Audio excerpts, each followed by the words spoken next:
Bom dia a todos. Vamos para mais uma devocional, né? Entramos esse mês, graças a Deus, o mês de abril, todos os dias nós tivemos uma devocional maravilhosa. E nós já começamos esse mês de maio também fazendo novas devocionais para nossa edificação. E hoje eu vou falar sobre como Deus quer que nós, irmãos, vivamos, né?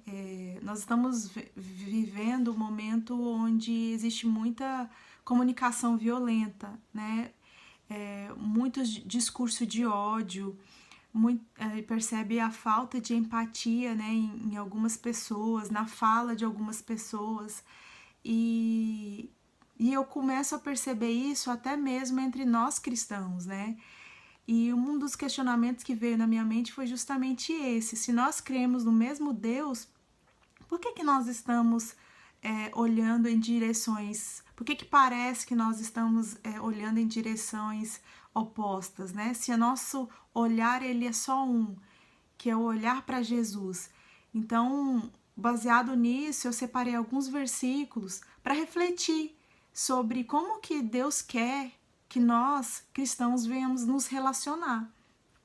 E aí eu colhi vários versículos, e o primeiro está lá em Mateus 23, capítulo 8, que ele fala justamente sobre isso, né? Sobre todos nós sermos irmãos em Cristo. Ele diz o seguinte: vós, porém, não sereis chamados rabi, pois um só é o vosso mestre e vós sois irmãos. Então, quando esse versículo diz que nós temos um mestre só, né? E nós todos somos irmãos. Quando ele diz lá em João 3,16, porque Deus amou o mundo de tal maneira que deu seu único filho, para que todo aquele que nele crê não morresse, mas tivesse a vida eterna, ele diz que todo aquele que crê em Jesus Cristo, ele vai ter a vida eterna. E aqui ele diz que nós temos um só Deus, um só mestre, e por isso nos faz irmãos. Então, se nós cremos no mesmo Deus, nós somos irmãos. E como que deve viver esses irmãos, né? Em Gálatas 5:25, capítulo 5, do versículo 25 e 26, ele diz o seguinte: se vivemos no Espírito, andemos também no Espírito.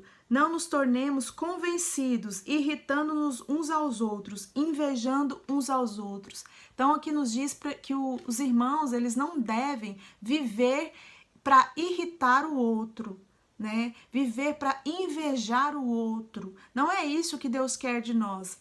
Lá em Colossenses, capítulo 6, do 1 ao 2, nos diz que: irmãos, se alguém for surpreendido em alguma ofensa, vós que sois espirituais, corrigi o tal com espírito de mansidão. Mas olhe por ti mesmo, para que não sejas também tentado. Levai as cargas um dos outros, e assim cumprireis a lei de Cristo. Então a palavra de Deus nos ensina que nós temos que corrigir o outro irmão com mansidão. Não é corrigir julgando ou se achando superior, né? É importante a gente sempre estar corrigindo o outro e não nos colocando superior, porque uma hora eu também posso cair naquele mesmo pecado. A ideia não é julgar, a ideia é falar assim: irmão, esse caminho aí que você tá indo não é um caminho que vai te levar a Deus, vem por aqui, porque aqui é melhor. Então essa questão de companheirismo, de querer realmente, intencionalmente, que o outro se salve, e não querer que o outro caia mais no pecado ou que se afaste daquilo. Em Romanos 14, 14, versículo 1, diz o seguinte: ora, quanto ao que é fraco na fé, recebei-o, mas não para condená-lo em questões discutíveis. Um crê que tudo se pode comer e o outro que é fraco come legumes. Tá falando sobre a questão da gente acolher e respeitar o que é fraco na fé. A gente não ficar discutindo, né, em cima da fraqueza dele, coisas que não tem nada a ver, que não vai contribuir em nada com o evangelho, né? Que a gente possa realmente, algumas versões falam assim, acolher aquilo que é débil, essa versão fala que acolher aquilo que é fraco, ou seja, a gente não deve ficar julgando a pessoa porque a pessoa conhece menos, ou de repente ela não tem um aprofundamento da palavra. A gente tem que acolher, trazer para perto, não condenar, né? E perceber que ela é fraca nesse momento, mas que ela pode se alimentar do Espírito, que ela possa conhecer mais. Isso tudo é feito com o Espírito de mansidão. Em Mateus 5, do 21 ao 24, diz o seguinte: ouvistes que foi dito aos antigos, não matarás, e quem matar estará sujeito a julgamento. Eu, porém, vos digo que qualquer que sem motivo se irá contra seu irmão estará sujeito a julgamento, e qualquer que disser a seu irmão tolo será levado ao tribunal, mas quem disser louco será sujeito ao fogo do inferno. Não devemos ter raiva do nosso irmão, né? Nós temos que trabalhar essa raiva na gente, entender que esse irmão faz parte do mesmo reino que eu, né? Então, se eu tenho ódio, se eu tenho raiva do meu irmão, eu tenho que pedir perdão a Deus e pedir para que Deus tire isso do meu coração, porque isso não é o que a Bíblia nos ensina, né? Em Colossenses 3:13, Colossenses 3:13 diz o seguinte: suportai-vos uns aos outros, perdoai-vos uns aos outros. Se alguém tiver queixa contra outrem, assim como o Senhor vos perdoou, assim também vos perdoará. A questão de a gente aprender a suportar o outro irmão em amor.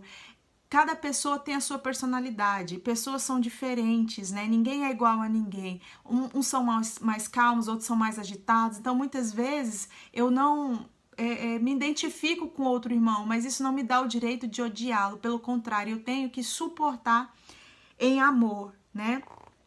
E a importância da gente perdoar o nosso irmão, a importância da gente buscar realmente a vontade de Deus para a nossa vida. Qual que é a vontade de Deus para a nossa vida? Que nós o aceitamos no nosso coração e que nós possamos ir pregar o evangelho a toda criatura, batizar em nome do Pai, do Filho e do Espírito Santo. Esse é o objetivo final do crente. As outras coisas são secundárias, né? Ou tudo que vem depois disso é secundário. O nosso foco é Cristo. Então, se as coisas secundárias, se esse discurso de ódio, né? Se esse momento hoje de diferenças intelectuais está superando aquilo que Deus nos pregou, então algo está errado em mim. Então eu tenho que voltar, e eu tenho que voltar a Deus, eu tenho